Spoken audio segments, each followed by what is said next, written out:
All right, everybody. Thanks so much once again for tuning in to this video. I know you have a lot of other options to watch out there on YouTube, so I appreciate that y'all have really made me the #1 YouTube channel by far in the last couple years. That's the power of you. That's the power of Elvis. You know, I really try to bring, I don't want to say completely unbiased. I love Elvis. You know, I love those that he loved and that respected him and treated him good to the end. I have problems with Priscilla, as y'all know. So there's not a ton of people that love Priscilla on this channel. And if you are, I applaud you because you truly love Elvis more. I know I call her Prissy a lot and pick at her. But the big thing, it's not me that I'm picking at her. She's out there money grubbing all the time. And it's all about her. You know, stepping on stage with Riley, you know, and making it about how big her applause were for the second or third spot in Memphis. It's just horrible. And then anyways, I'm getting off topic here because we're actually gonna read some of Are You Lonesome Tonight, which is a completely different story of a completely different woman than that woman right there over on the side. If you haven't tuned into the interview with Desiree that I did, it's the second one. It's really not, it's more of a conversation than an interview. That's how I like to run things on my channel. Desiree is very open about everything, and he actually talked about Lucy's diaries, that he physically had Lucy's diaries. And so if you doubt a diary, and like he said, he had a great opening statement. Go watch the video. Go watch the video after you watch this, okay? We are going to continue where we left off last time. I believe we are at the, I think we're in 1957. To those leaving me the super thanks, I appreciate it when you guys do that. That's great. Not necessary, but it helps my channel. And I always try to give you a shout out. We also have a member, the newest member. So I want to give a shout out to the newest member as well. You can see who it is right here. So thank you so much for joining the channel as a member. You can do that by clicking join if you're on the computer. I think there's a link you can find on my page as well. If you got any questions about where to click on, if you're on an iPhone or an Android, let me know and I'll throw you a link in the comment. So it's funny. So I want to share something really quick with y'all before I get to reading here, okay? I got an email from a young lady, Angela, and her email was a link to a Charlie Hodge interview, and it's where John O'Grady was talking about Lucy, well, about Desiree. He mentioned a Desiree. It was kind of like it looked like he was arguing against the fact that Elvis had dated somebody named Lucy or had a relationship with somebody named Lucy, but it actually proved the point. Read this with me before I get to reading the Fall of 57, where we're at in the book right now. I'm going to read this part here, and then I'm going to show the screenshot that came from the email and the interview with Charlie Hodge, or his book or something. Elvis's unusual reaction to Lucy's trip to New York career is typical of his behavior. He wanted anyone important to him to gear their lives around his. Detective John O'Grady, a Los Angeles super cop turned private eye, became close to Elvis in the 1970s. He knows the syndrome well and offers a keen insight into both it and Elvis's relationship with Lucy. If Elvis met someone who gave him something, security, comfort, encouragement, whatever, he wouldn't let go of that person. He would hold on to them even if he had to buy them, which he often did. Of all the people in Elvis's life, the only one that is known to have refused his largesse was his beloved mother Gladys. If his mother refused his gifts, then, in his eyes, that was the ultimate quality a woman could possess. It proved that the woman loved him for himself, not for his fame or wealth. Lucy reflected his mother's attitude and thus must have been placed on the same pedestal. This chapter here, Lucy did not want the checks. Elvis sent her a $5,000 check, sent her dresses. She said, don't do it again. Do not send it again. I will return them in the mail. Because Lucy, on her own side, she had been bought as an 11-year-old. So I think she associated anything that had to do with money coming at her, something. And that was her prideful attitude. And some people don't like that, as Desiree said. But she also, I think, wanted Elvis to know that she was in it for him, not what he could give her, not the fame, not the money, not the clothes. Okay, so here's the next section. Read it here. I'll read it along with you. This is John O'Grady talking about what he thought about the possibility of Elvis having other lovers out there that were unknown.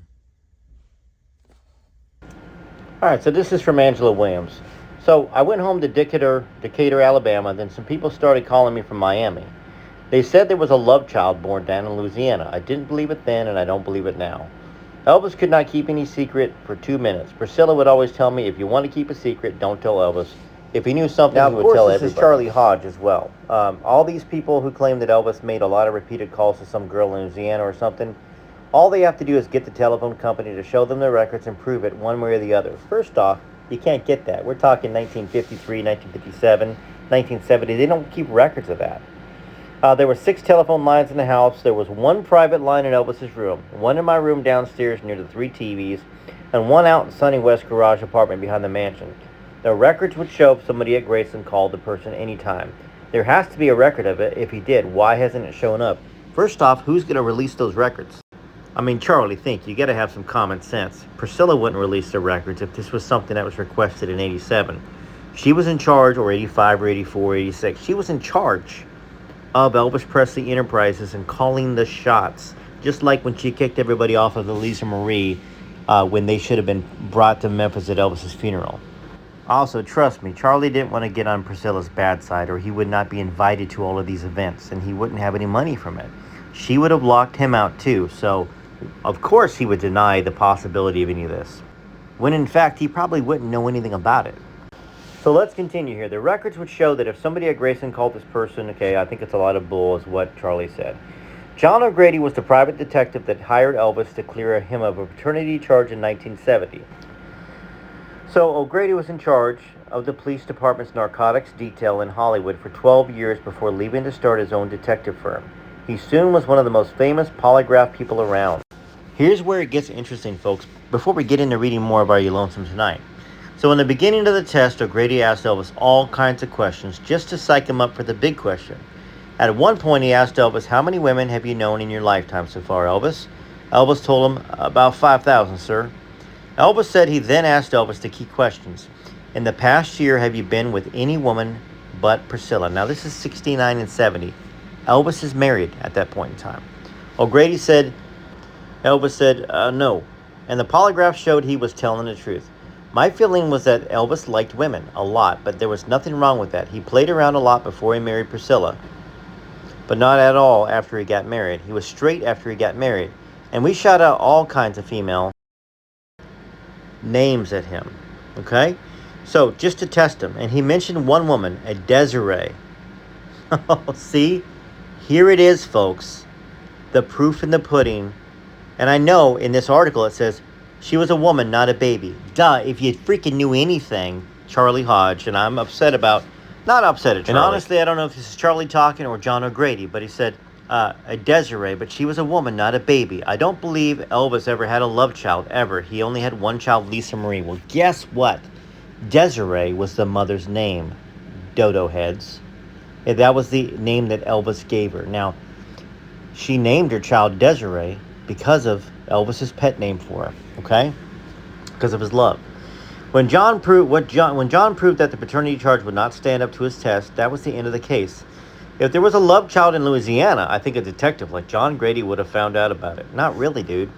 So yes, this is Charlie Hodge talking.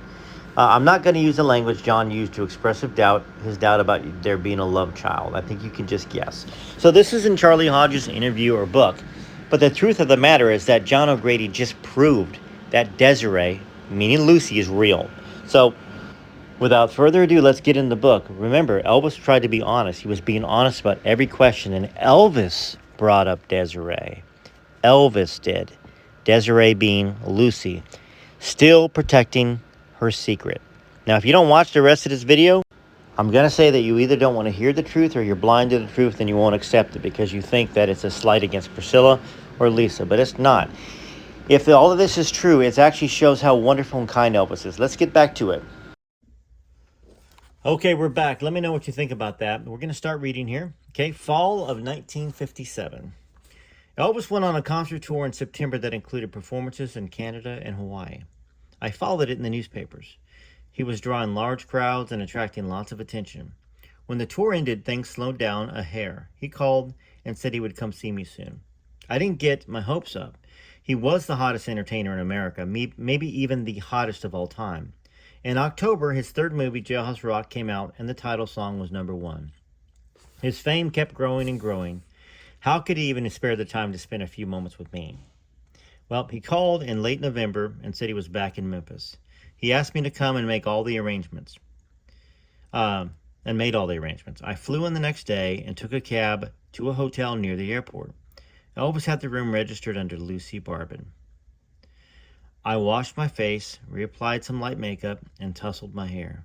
That was a problem, and I was extremely apprehensive. Someone had talked me into going to a beauty salon in Monroe, and the beautician cut my hair to my shoulder and lightened it. I cried. Elvis loved my hair long and black. He told me never to cut it. I was worried that he was going to be mad, so to distract him, I put on my sexiest dress. It was a one-piece, form-fitting gray and gold knit with a gray leather belt that made my waist look tiny and my bust impressive. Maybe he wouldn't notice my hair. Well, there were other things troubling me. We were growing up. I had just turned 21. Elvis would be 23 in January. Had we outgrown our teenage love? Then there was Elvis's fame. I would be meeting a different Elvis. Instead of the unknown country boy I fell in love with, he was now a wildly adored movie star with a #1 song who wowed the nation on the Ed Sullivan Show. Had it changed him? Had it gone to his head? Would he be a stranger who was so full of himself that I wouldn't know him? The qualities that made him so special, the meekness, the kindness, the respect for elders, deep love of family, and tender heart, they're qualities that appeared most vulnerable to his fame. I'd already noticed some changes. Everything was baby this and baby that. Was that just the beginning? On top of all this, there was another question of other women. There had been so many rumors. Every week he seemed to be dating a different movie star. He said they were just for publicity, but it still made me jealous. My heart nearly stopped when I heard the tapping at the door. I knew the pattern of his knocks. I took a deep breath, took one final swipe with the brush at my horrible hair, then opened the door. He stood looking at me for what must have been 20 seconds. He didn't say, "Oh no." He didn't say a word. Oh no, he hates my hair, I thought. Slowly, he started smiling, then broke into a laugh. He dashed over, picked me up, and twirled me around. How do I look?" he asked. Well, that was just like Elvis. Here I had been so worried, and he was just worried about his own appearance. He looked good. Actually, he looked magnificent. He wore a dark open-neck shirt with a mother-of-pearl buttons and a brown tweed sport coat a size too large. Some things never change. He also wore those baggy pants that were in fashion and that he liked so much. But I never did. I could overlook that. His hair was tinted black, and his Hollywood haircut made it look fuller. His sideburns weren't as long as before. Other than that, he looked pretty much the same. The only signs of his new wealth were a gold chain or two around his neck and a weird-looking pinky ring. The major difference was in his diction and attitude. He was starting to lose his deep South accent. I attribute it to his acting and his move to Los Angeles. Elvis adapted to his surroundings. Changing his environment had taken some of the twang out of him and put the babies in. He was also more self-assured and assertive. The doubts brought on by rejection and failure were gone. "You look great, Elvis, like the big famous movie star you are." Yeah, can you believe it? Not bad for a hick from Memphis. "Are you feeling all right?" I'm okay, just a bit tired. I don't have time to think. The colonel says we got to strike while the iron's hot. That's just the business. Well, we didn't talk for a long time after that because he held me tightly and kissed me on each side of the neck. I kissed his chest. The 18-month separation built our desire to a fever pitch. It was exciting to rediscover each other once again. Instead of the changes pulling us apart, it was better than it had ever been. We were so intent on being together that Elvis didn't take the usual precautions. I was too enraptured by the moment to protest. We made love freely several times. Afterwards, Elvis relaxed. He couldn't be himself with me. He didn't have any image to maintain, and I knew him before all that. So let's take a break right there for a second and talk about this, okay? So Elvis came back to Memphis. in November. I believe it says here. In October, his third movie came out, Jailhouse Rock. He called in late November, so pretty much December almost, like late November, early December. Okay, so that's where we're at here. Didn't take the usual precautions, and she was too enraptured by the moment to protest. And like Desiree said in the conversation I had with him, when you're in love, you know what feels the best. Obviously, the best feeling, and that's not with protection. So afterwards, Elvis relaxed. He could be himself with me. He didn't have any image to maintain, and I knew him before all that. I remember the first time I saw you, Lucy. Man, you were beautiful standing on that stage in that torn jungle dress. Then you did that sexy dance. I love the way you dance, but I want you to dance only for me. He put his hands over my ears just as he used to, then kissed me deeply. If I couldn't keep seeing you, I think I'd die. Even when you're not with me, I feel you with me, and that keeps me going. Why can't you come and be with me? We both knew the answer. It didn't even need discussion. And for those of you joining me that haven't read the rest of the book series, Lucy was taken advantage of and married off at 11 to a 45-year-old man who gave her a child very roughly over and over again, and gave her more children roughly over and over again, and she didn't want anything to do with him, if you catch my drift. So she had 3 children at this time. And her first one was born at 12 years old. So, if I didn't have you, Elvis said, I'd be so frightened out there, I'd drown the earth with my tears. You're what keeps me alive, he repeated. We must never let tears be for sadness, Elvis, only joy, I said. Whenever I tried to talk after that, he would kiss me in mid-sentence and stifle my words. He was so playful. We sat yoga style in front of each other, and Elvis stretched his arm out to the side. When he did that, I would lightly run my fingers up and down his arm and over his hand. He loved it and said he could feel the love through my fingers. Remember when I said I would cover my ear when I performed as a sign that I'm thinking of you, he said. Well, I've decided that's not good enough, so from now on, I'll stretch my arms out in the air. Whenever you see that, Lucy, even if it's 100 years from now, it'll be my signal to you, to show you that I'll never forget. Remember that, okay? You won't forget, will you? I won't forget, even if it's 100 years from now, no more. My ears are cold, he said. That meant he wanted me to put my hands over them. I did. Making love to Elvis was full of moments like this. He was so romantic, and he never forgot anything from the past. Each little gesture carried a deep meaning. It was one of the most beautiful things about him. He also put the most important things aside. Aside from my few inquiries, he hadn't said a word about his career. He didn't want that part of his life to intrude upon our special moments. I had to ask him before he talked about it. Now, once I let him know it was time, he talked freely. Naturally, I wanted to know about the women. Do you ever feel like being with someone else? There could be 1,000 women around, and you'd be the only one, he insisted. I always believe that, Lucy. You will always forever be my number one. Now, I didn't miss the non-denial, despite how well he put it. Would you ever let anyone destroy our love, I asked. He held my face between his hands and eased it towards his. He looked deep in my eyes. Desiree, do you remember our vows and how special they were? That's all he needed to say. He kissed me and said, let's go hear the ear speak. That was his way of saying he wanted to go outside and feel the grass under his feet. He told me to meet him at the side of the hotel by the atrium. So this hotel where they met at in Memphis had an atrium. He had to sneak out a back way so he wouldn't attract a crowd. So keep in mind, everybody, yeah, this is 57. Elvis is famous. Outside, it was late afternoon and a bit chilly. He quickly pulled up and I jumped in his car. Elvis was car crazy and bought all sorts of fancy vehicles, but it was lost on me. I never paid any attention to any of his cars. Well, this one was large and dark. He drove and talked about his new home. Remember how I told you one day I'd have one of these rich folk houses? Remember how I always told you that one day I'd have one of those rich folk houses we used to drive by? Well, baby, I got it. My mama really loves it. My daddy's got a big garden going out back already. I want it to be your home too, please. Wherever I live will be your home. Come on, I'll show it to you. I tensed up. He read my fear. Don't worry, we won't go in. We'll just drive by.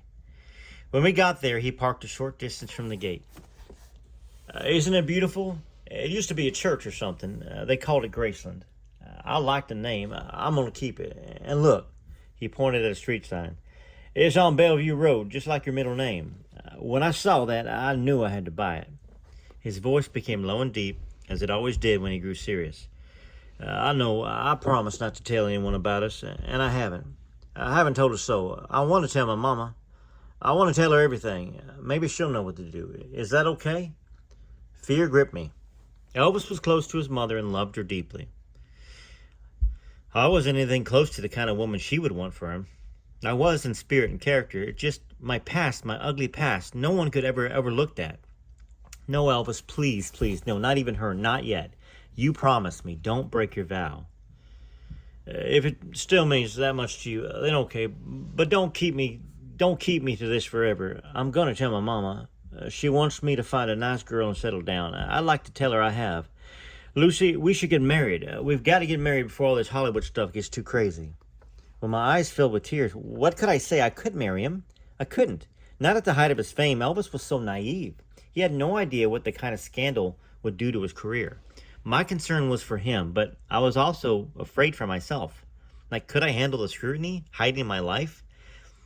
How could I suddenly expose myself to that world? I told him we would marry, but not for a while. I think I'm going to have to go in the army. I think I'm going to have to go in the army, he said. I'd like to marry you before I go. We'll see. We'll talk about it later. Now, he started the car and we went driving into the hills. I thought we were going to go to our hill, but he found a new spot. It was a small grassy incline overlooking a river, possibly the Mississippi. It was a nice place, but it was late in the season and that made a big difference. The trees were bare and the river looked angry. We walked for a while, then Elvis stopped and reached into his coat pocket. I have a present for you.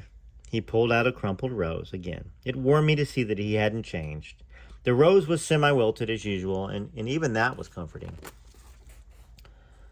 Oh, this isn't it, he said, grinning wildly. I got something else. Well, he took a small box out of his pocket and opened it. That's what pressed against me when we hugged. The box contained a tiny gold cross, real tiny. It could have cost $10. Sorry, it couldn't have cost $10. You told me just to give you the little things, he said, laughing. This is the littlest thing I could find. You remembered, I said, recalling that he broke my chain and caused me to lose my confirmation cross in the grass. I reached for it. He pulled it away. Elvis presented all his gifts with a speech. This cross symbolizes our love, crossed with God's love, he said. Until you wear my ring, wear this close to your heart. With that, he took it out of the box and put it around my neck. I love you forever, baby. You won't let me give you anything expensive, so I'll give you all the love I could squeeze into this. It was the perfect gift. I embraced him and gave him a deep kiss. Unfortunately, Elvis didn't grasp the beauty of the moment, and he pulled out another box out of his pocket. Now for the real gift, he said, and he opened the box and showed me a stunning bracelet covered with huge sapphires, emeralds, and diamonds. I couldn't let him give me something like that. It's beautiful, Elvis, and the thought of it is so nice, but I can't accept it. I've never had anything so expensive. Please do me a favor. Give it to your mother. She deserves it more than me. Someday, I'll let you give me things like this, but only when we're together permanently. His face twisted up in anger. You think I can't afford it? Well, watch this. He ripped the bracelet out of the box and threw it in the river. It was the first time I'd ever seen Elvis's legendary temper. If you won't wear it, no one will, he snarled. I was shocked. It frightened me. I'm sorry, I said. I didn't realize how important it was to you. I've never been given anything like that before. I guess I just don't feel worthy. If I give them to you, that means you're worthy, he growled. What I want is you. That's all. I miss you. His anger drained as fast as it erupted. You're some lady, Desiree, he said tenderly. Don't ever change. He pulled me to him and kissed me. I want you with me forever. No more being apart.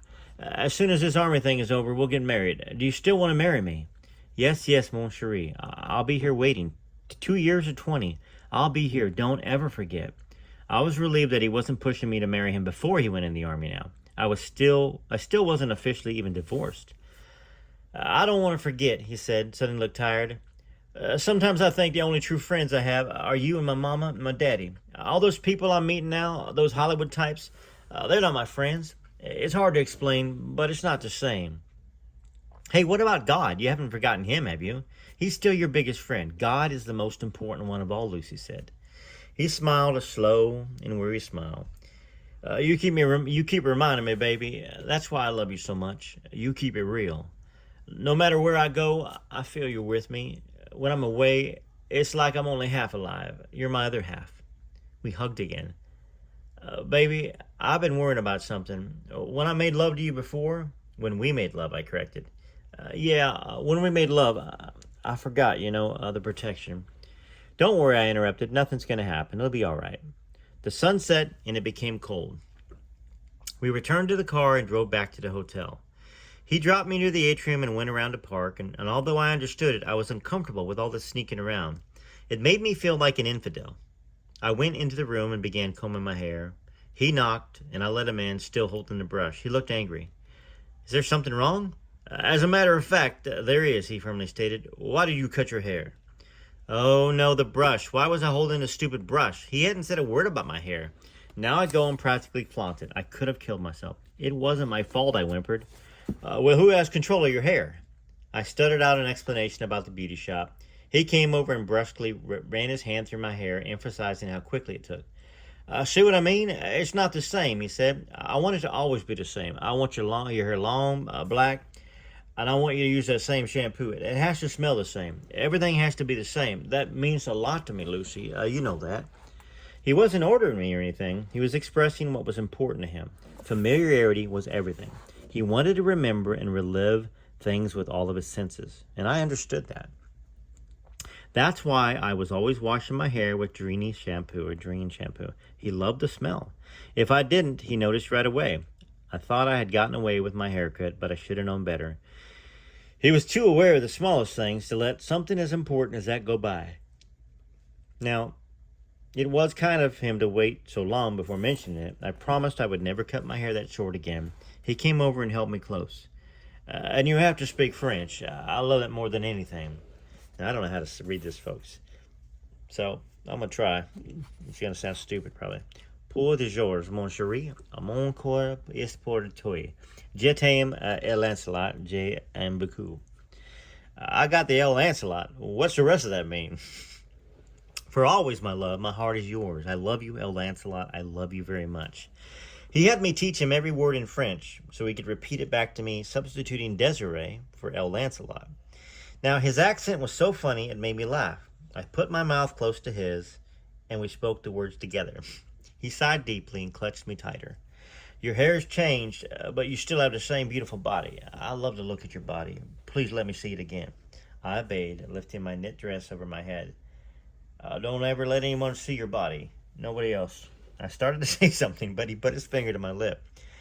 There's never enough time to soak in all your love, Desiree. I try, but it doesn't last. I need to be with you more often.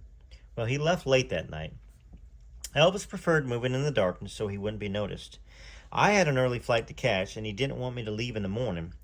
What he really didn't want to do was wake up in the morning. He never had much use for mornings. Well, the hotel room was empty and lonely when he left. I had a horrible feeling that I would never see him again, that his fame and career would make it harder to hide our love. It went beyond that. I felt there was a force at work keeping us apart. It's hard to explain, but the feeling was strong. I was worried about how this Colonel man was using him. I warned Elvis to be wary and not be so trusting. Maybe I was only thinking of myself. The manager would view me with the same horror as Elvis's parents, maybe even more so.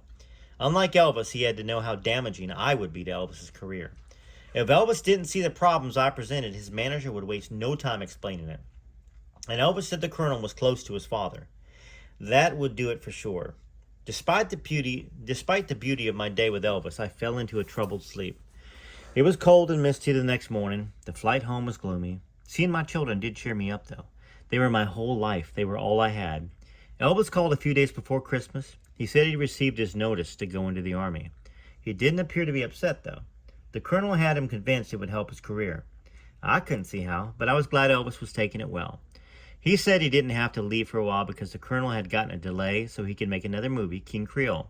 I marveled at how his manager could pull so many strings, even with the Army.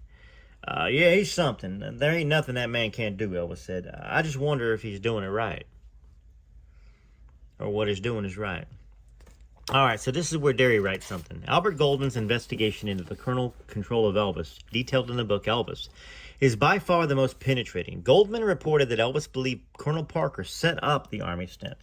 First, a story was planted in the Billboard magazine that accused the Army of preparing to give Elvis a sweet deal. At the time, the Army hadn't even given a thought to drafting a singer. When the story came out, the colonel told his boy that there was a lot of criticism from veterans groups and Elvis would have to do the right thing. According to the Goldman book, the reason behind this madness might have been that the colonel was afraid Elvis had become too big for him and control, and he wanted to knock down Elvis a few pegs. Nothing like 2 years in his service to make Elvis totally dependent upon his master manager again. That's where we're going to stop right there, folks. And you know what? Doesn't that make some sense to you? You know, I mean, it makes sense to me.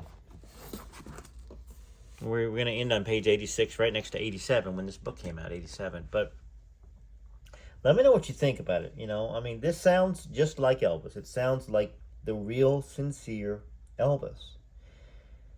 And, you know, it was 18 months between the fall of 57 and when he'd last seen her. So Elvis was busy. Everybody's saying, oh, when's he got time to see her? He didn't have time to see her. It was 18 months. It's not like she's saying, oh, he was with me every weekend and this and that and this and that. Elvis never had to go anywhere. He flew her in, it seems like, or she flew herself in before.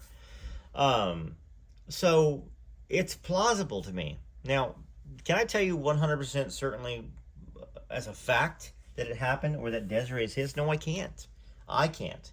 Desiree believes that he saw the diaries. He's met Desiree. I haven't met Desiree. I think I would have a lot more idea if I was around her. I think I would. You know, it doesn't mean I would, but I think I would. And if I saw the diary, if I saw the poems, that's the other thing. Elvis Presley Enterprises doesn't want the poem to get out. They're threatening lawsuits to sue people. And you think Desiree wants to be open to that, or Lucy wanted to be open to that? They got all the money in the world. So I almost need to have a conversation with Joe Weinschenker and find out, hey, if I can get Desiree to release this poem, are you going to do anything negative towards her? That's what I want to do. I want to send him a message, and I'm going to do that. Now, whether he responds to me, I don't know. But, I feel like Desiree is very defensive of Lucy and very defensive of Desiree, and I kind of want to be as well. I feel like they are an untold story and a peek into Elvis's life and past from 53 and 54 and beyond that we are privileged to get to read. You know, she didn't have to bring it out. Desiree convinced her to, over and over again, you know. All right, TCB TLC, enjoy the music. Leave me some comments on here. I want to know what you think about that. And we got more coming up tomorrow for sure. Maybe this evening, maybe not. I might have to take an evening off and then start again doing some more reading tomorrow. But love you all very much. Appreciate you very much. Watch the videos that were posted today. There's an hour and 40-minute conversation with Desiree Matera, the author of this book. I've also got Child Bride I've read today. Oh, maybe not. Maybe I didn't do Child Bride today. I did Elvis and Kathy and From Here to the Great Unknown. Those are the ones I've done with Desiree in this one. So we will do more Child Bride to see what scheming Priscilla was up to and her family. Either tonight or tomorrow. TCB TLC, this is Rare Elvis Photos.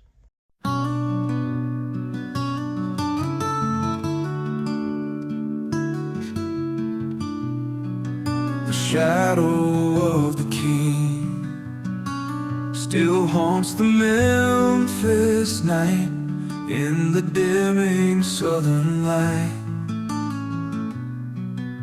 Graceland comes alive. He walks those southern halls, his footsteps fall and fall, until those gates up front swing wide and bring his fans inside. Elvis looks out, smiles down at the crowd, from his window way up high at Graceland, watching time go by, watching over us all, day after day, night after night.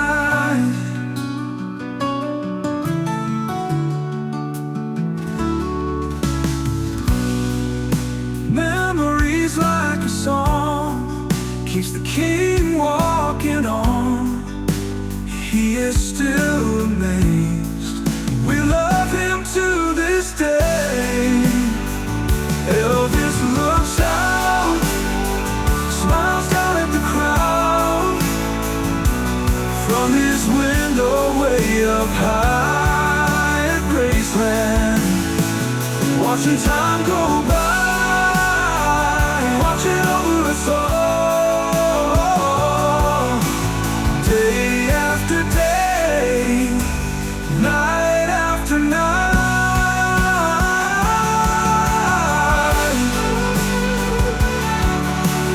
Never is like a song, keeps the king walking on. He's still amazed. We love him to this day. Elvis looks out, smiles down at the crowd from his window way up high at Graceland, watching time go by, watching over us all, day after day, night after night, day after day, night after night.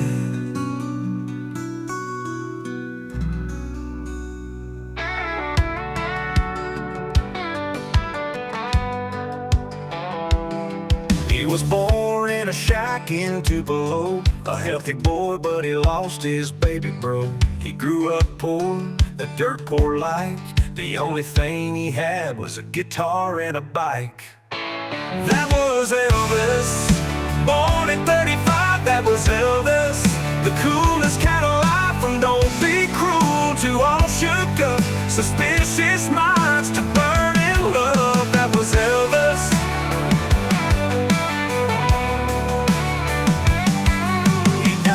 In the summer of '77, Priscilla broke his heart and sent him back to heaven. He sang his songs for all to hear. American Trilogy still brings a tear. That was Elvis, born at 35, that was Elvis. The coolest kind of life from don't be cruel to all shook up, suspicious minds to burn in love. That was Elvis.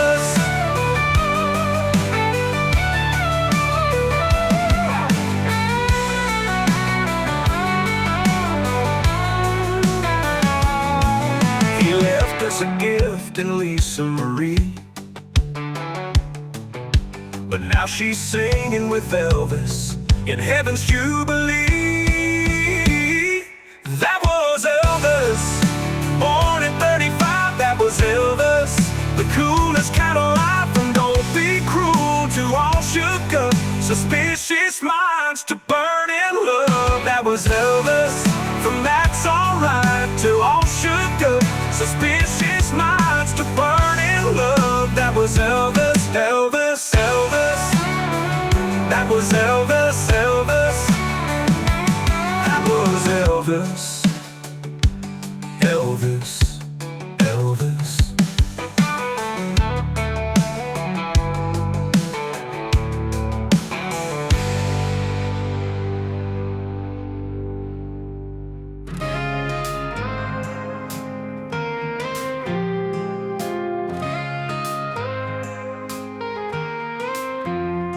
There's one king above all, a light that never fades, a name that we call in every prayer we say. Through every storm we face, he stands tall and true, lifts us up with his grace, that shows what love can do. There's only one king, that's Jesus. Only one king that guides and frees us. Every eye closed and every hand raised.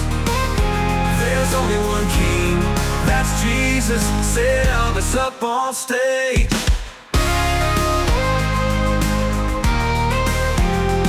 In the darkest of the nights, when hope seems all but lost, his light, it shines so bright because he took up the cross. There's only one king, that's Jesus. Only one King that guides and frees us. Every head bowed and every hand raised. There's only one King, that's Jesus. Said Elvis up on stage.